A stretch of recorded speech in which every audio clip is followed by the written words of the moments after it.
So the question is, who benefits more from this partnership, Nike or Colin Kaepernick? Ryan? I think it's equal. Kaepernick actually gets a major brand and corporation that gets behind him in Nike. And if you're Nike, you show athletes that could potentially sign with you that you will endorse them, that you're with the movement. And you also have to think Nike has another proactive athlete, LeBron James. So right now we are Team Nike, and we're going to put our Nikes up, and that's how we're rocking because. I got Nike too. You're Converse. Converse is owned by Nike. Hey, I got Ross dressed for less.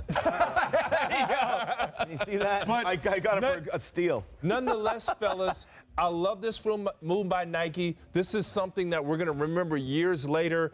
Even if it was just for the money, if it was just for the numbers, I love this move. Look, I think it's a calculated risk for Nike.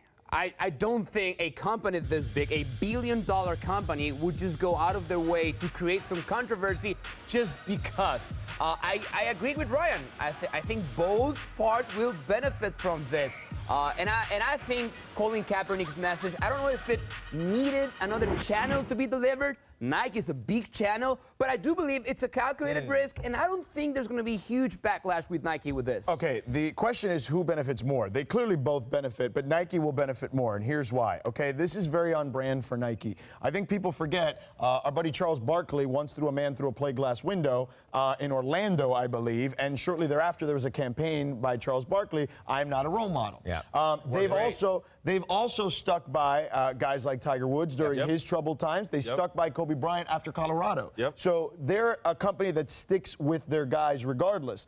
The other part of it is from a business perspective, a 2 or 3% loss on any given day is if that's how the market fluctuates. Part of the business, That's part of the way the market fluctuates. Most analysts, pretty much every analyst I've read, says that Nike's long-term prospects are still going to be ridiculous, and they've also got about $100 million in publicity here over the last several days. And the ad campaigns they're beautiful ads. They're really well done, and they're attention-grabbing. And we're talking about Nike when we haven't really talked about Nike in a long time. But I'm a little concerned, same with Mauricio. This country's very splintered right now. It started with the Trump election, and then it feels like 50-50 down the line. And we first heard like half Nike's cutting their base by half because some of these people aren't going to agree with the politics of it all. But to your point, I think Nike are a really smart company. They know what they're doing.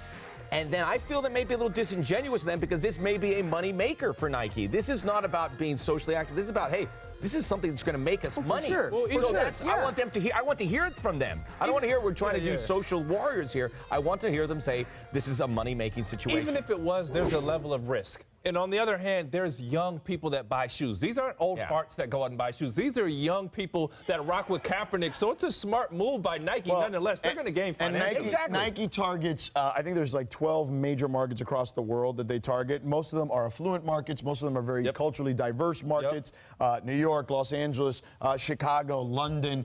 There's a lot of these cities across the world that they target specifically for most of their shoe buying or most of the purchasing that it's done for their products. So they're playing this the right way. You may not agree with the way they're doing it, but they understand the business aspect of it. Nike's brand is so established that even a campaign like this, which is going to attract a lot of eyes, a lot of people, a lot of ears. Look what happened even when Tom Brady liked a post by GQ that made a reference to the campaign. So everybody, even athletes that don't belong to Nike, Tom Brady's say Under Armour guy, they're all being part of this conversation, which is exactly what Nike wanted in the first place. Yeah, and they're worried about if the NFL would be upset because of the kneeling, but Nike's bigger than the NFL.